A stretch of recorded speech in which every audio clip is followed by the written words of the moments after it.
Changing your primary email on Cobblestone is a straightforward process. Follow these steps to update your email address easily. Step 1. Log in.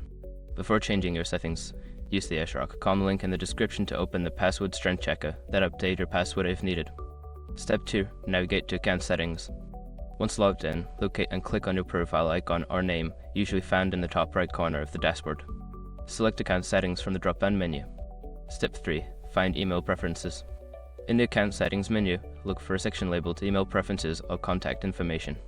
Click on it to view your current email settings. Step 4. Update your email.